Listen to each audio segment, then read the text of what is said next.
Hey everyone, welcome back to Phantom Whispers. Tonight, we're traveling to Thailand, where one of the most feared spirits still haunts the night, the Krasue. This isn't just folklore. People still hang thorny branches outside their homes, still lock their doors before sunset, still whisper warnings to those who work the graveyard shift. What happened to a security guard in a Bangkok apartment complex 5 years ago has no rational explanation. After I tell you these three stories, I'll explain the ancient belief that might make sense of it all. So stay with me until the end. Let's call him Somchai. He was 28, a night security guard at a mid-rise apartment building in the Lat Phra district of Bangkok. Nothing fancy, just 8 floors of aging concrete, flickering hallway lights, and the constant hum of air conditioning units. Somchai had worked there for 3 years. He knew every corner, every shadow, every sound the building made as it settled in the night. The Krasue, for those unfamiliar, is one of Thailand's most terrifying spirits. According to folklore, it's the floating head of a woman, trailing her internal organs beneath her, stomach, intestines, liver, all glowing faintly in the darkness. The legend says she was cursed, either through black magic or for committing terrible sins in life. By day, she appears normal, her head reattached to her body, but at night, her head detaches and hunts for blood, raw meat, or filth to consume. She cannot pass through thorny branches, which is why you'll see them hung around homes in rural areas. The old people say, if you see her, you must stay silent and still. Any sudden movement, any sound, and she'll know you've seen her. Somchai had heard the stories growing up in his village near Surin, but Bangkok was modern, rational, filled with concrete and traffic noise. Ghosts belong to the countryside, not here. It started on a Tuesday night in April, during the hottest week of the year. The air was thick, oppressive, the kind that clings to your skin, even in the shade. Somchai was doing his usual rounds, checking the parking garage, the lobby, the stairwells. Everything was quiet. Too quiet, actually. Usually, he'd hear the rumble of the BTS SkyTrain in the distance, the occasional motorbike passing by. But tonight, the city felt muted, as if someone had turned down the volume. Around 2 a.m., he was sitting at his desk in the lobby when he heard it, a wet, dragging sound, like something heavy and slick being pulled across the floor. It came from above, maybe the 3rd or 4th floor. He checked the CCTV monitors. Nothing. Just empty hallways, fluorescent lights buzzing. He told himself it was pipes. Old buildings made strange noises. But then he smelled it. Faint at first, then stronger. Copper and rot. The smell of something organic. Something that shouldn't be inside. His stomach turned. He stood up, grabbed his flashlight, and walked to the stairwell. The smell was coming from up there. He climbed slowly, each step echoing in the concrete shaft. The smell grew stronger. 4th floor. He pushed open the door. The hallway was empty, but the smell was overwhelming now. Thick, sweet decay mixed with something metallic. And there, on the floor, was a trail. Dark, wet, glistening under the hallway lights. It led down the corridor, past apartment doors, toward the far end where the utility room was. Somchai's hands were shaking. He followed the trail. The wet, dragging sound started again, closer now. It was coming from inside the utility room. He reached for the door handle. It was cold, too cold for April in Bangkok. He opened it slowly. The room was dark except for a single bulb swinging slightly, casting moving shadows. And there, in the corner, he saw it, a shape, low to the ground. Something round, something trailing long, glistening strands that pulsed faintly in the dim light. It turned toward him. A woman's face, beautiful, almost serene, but her eyes were black, empty, hungry, and below her neck, nothing but organs, intestines coiled and dripping, a stomach distended and swollen, all hanging in the air as if suspended by invisible threads. The Krasue. Somchai couldn't move, couldn't breathe. The folklore rushed back to him. Stay still, stay silent. The Krasue hovered there, inches above the ground, her organs swaying slightly. She was feeding on something in the corner, a dead rat, its body torn open. She made a soft, wet sound, like sucking marrow from bone. Then she looked at him fully. Her lips pulled back, revealing teeth stained dark. She knew he'd seen her. Somchai did the only thing he could think of. He slowly backed out of the room, never breaking eye contact, moving inch by inch. His hand found the door frame. He stepped into the hallway. The Krasue didn't follow. Not yet. He ran. Down the stairs, through the lobby, out into the street. He didn't stop until he reached a 7-Eleven, 2 blocks away, gasping under the fluorescent lights, surrounded by people buying instant noodles and cigarettes. Normal people. Living people. He never went back to that building. He quit the next day. Didn't even collect his final paycheck. The apartment management hired someone new. That guard lasted 3 weeks before he quit too, claiming he'd seen something in the utility room, something that shouldn't exist. The building still stands. Tenants come and go.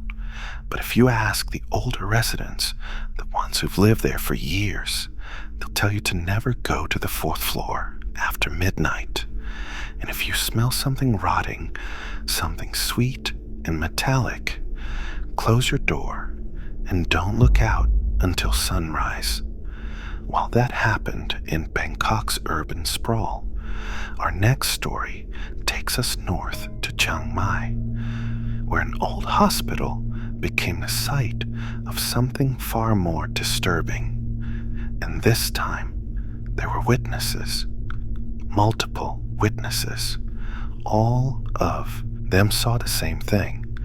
This story comes from 2018, from a hospital in Chiang Mai that has since been demolished. The building was over 60 years old, built during a time when medical practices were different, when death was more common, more visible.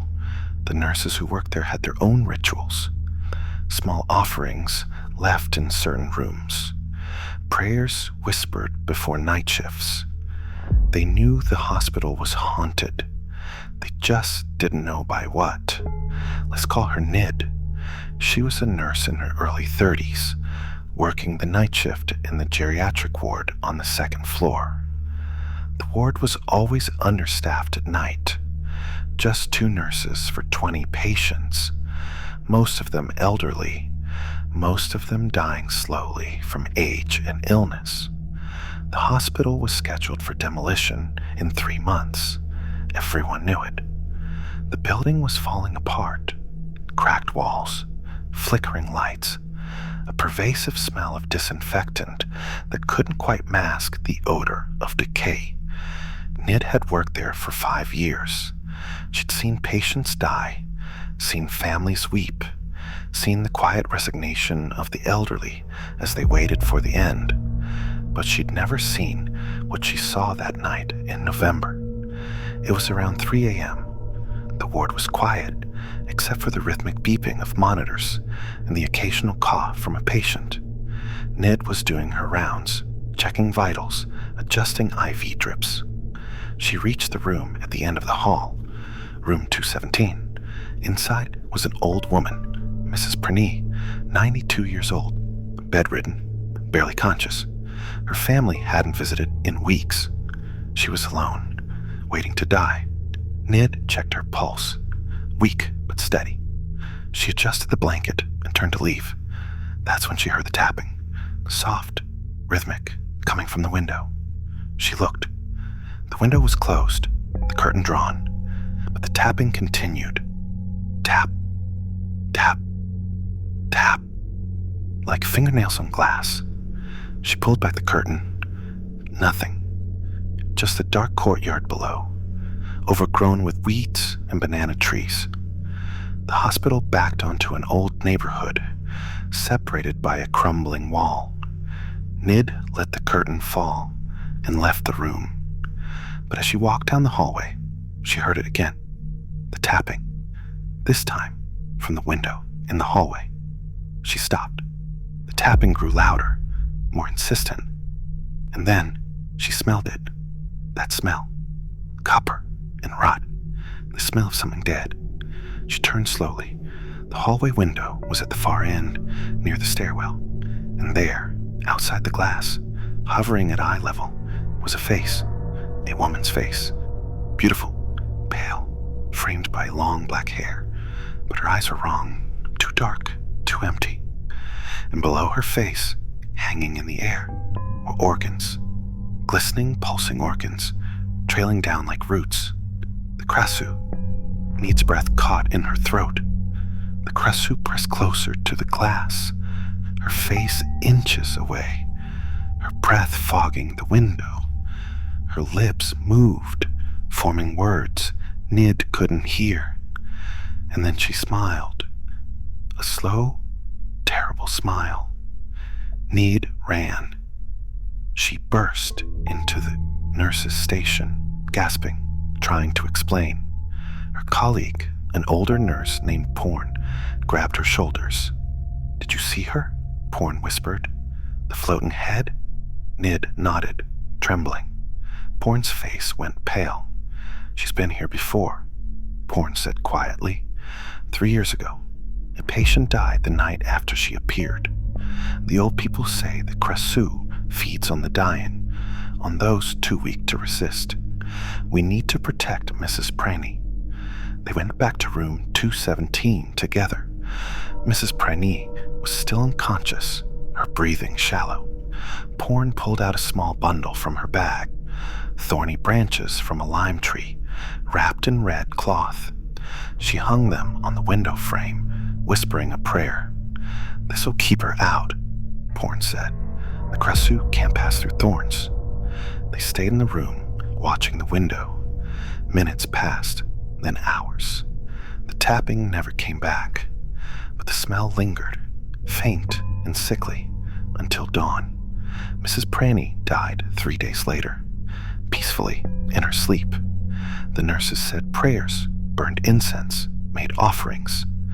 The Krasue never returned to that room, but other nurses reported seeing her after that, always near the geriatric ward, always outside windows where the dying lay. The hospital was demolished in February 2019. The land was cleared, the building reduced to rubble. But locals say the Krasue still haunts the area, drifting through the old neighborhood at night, searching for the weak, the dying, the vulnerable. While those encounters happened in cities, the Krasue legend is oldest and strongest in the rural villages of Thailand. And nowhere is the fear more real than in Isan, the northeastern region, where this final story takes place. It's a story the villagers don't like to talk about because it ended in a way no one expected.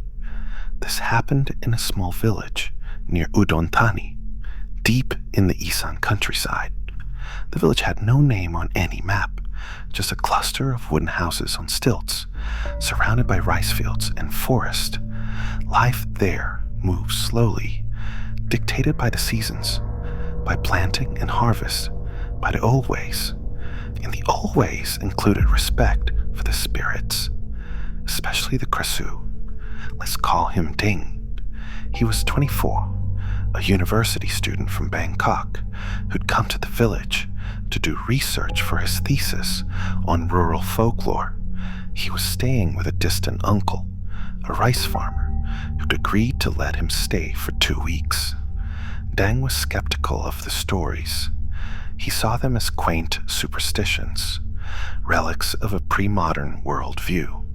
He didn't believe in ghosts. The village elder, a woman in her 70s named Yai Boon, warned him on his first day. "Don't go into the forest after dark," she said, her voice hoarse and serious. "And if you see a light floating between the trees, don't follow it. That's the Krasue. She hunts at night." Dang smiled politely and thanked her. He didn't take her seriously. The Krasue, Yai Boon explained, had haunted the village for generations. She was once a woman from the village, cursed by a jealous rival who practiced black magic. The curse transformed her into the Krasue. By day, she appeared normal, living among them. But at night, her head detached, and she hunted. The villagers knew who she was. They left offerings outside her house, raw meat, fish, rice, to appease her, to keep her from attacking. As long as she was fed, she left them alone. Deng recorded the interview, took notes, and filed it away as folklore. Interesting, but not real. On his 5th night in the village, he decided to test the story. He wanted to see if there was any truth to it, any basis in reality. He waited until midnight, then slipped out of his uncle's house and walked toward the forest. The moon was full, casting silver light across the rice fields. The air was warm, thick with the sound of crickets and frogs. He walked slowly, his phone recording video, his flashlight off. He wanted to see what the villagers saw. He reached the edge of the forest. The trees were dense, their branches forming a canopy that blocked the moonlight. It was darker here, cooler. He stepped inside. The sounds of the night changed. No more crickets, no more frogs. Just silence, heavy, oppressive silence. Then he saw it, a light, faint, greenish, floating about 10 feet off the ground. It moved slowly, weaving between the trees, pulsing gently, like a heartbeat. Dang's rational mind told him it was bioluminescent fungi, or swamp gas, something explainable. But his instincts screamed at him to run. He didn't run, he followed it. The light moved deeper into the forest. Dang followed, his phone camera recording, his heart pounding. The light stopped. It hovered in a small clearing, illuminating the ground below. And there, in the dirt, were bones, animal bones, picked clean, scattered in a rough circle. The light pulsed brighter, and then it turned toward him. It wasn't a light. It was a face, a woman's face, glowing faintly, her features beautiful but wrong, too pale, too smooth, like porcelain. And below her face, trailing down, were organs, intestines coiled and glistening, a stomach distended and pulsing, a liver dark and slick. The Krasue. She moved toward him, slowly, deliberately. Her organs swayed beneath her, brushing the ground, leaving wet trails in the dirt. Her eyes locked onto his. Empty, hungry. Dang ran. He crashed through the underbrush, branches tearing at his clothes, his phone dropping somewhere in the darkness. He could hear her behind him, the wet, dragging sound, the soft hiss of her breath. He ran until his lungs burned, until he burst out of the forest and into the rice fields. He didn't stop until he reached his uncle's house, slamming the door behind him, gasping for air. His uncle found him on the floor, shaking. "You went into the forest," his uncle said quietly. It wasn't a question. Dang nodded. His uncle shook his head. "You've been seen She knows your face now. The next morning, Dang packed his things and left the village. He never finished his thesis. He never spoke about what he saw, but 3 months later, he started having nightmares. The same dream every night. The Krasue hovering outside his apartment window in Bangkok, her face pressed against the glass, her organs trailing down the side of the building. He moved apartments. The dreams continued. He moved cities. The dreams followed. The last anyone heard, Deng had left Thailand entirely, moving to Singapore, then Malaysia. But friends say he still wakes up screaming, still sees her face in the dark. The village elder's warning had been clear. Don't go into the forest. Don't follow the light. And above all, don't let the Krasue see your face. Because once she knows you, she never forgets. So there you have it. 3 encounters with the Krasue, from the heart of Bangkok to the remote villages of Isan. Somchai escaped, but never returned. Nid and her colleague protected their patient with ancient wisdom. And Dang learned too late that some warnings should be taken seriously. The Krasue remains one of Thailand's most enduring legends. Whether you believe she's real or simply a cautionary tale about respecting the old ways, one thing is certain. The fear is real. People still hang thorny branches. They still make offerings. They still lock their doors after dark. What do you think happened in these stories? Was it really the Krasue, or could there be rational explanations? Hallucinations, stress, coincidence? And if you were in their situations, would you have stayed or would you have run? Let us know in the comments below. And don't forget to subscribe for more true ghost stories from across Asia. Until next time, stay safe and remember, some spirits never forget a face.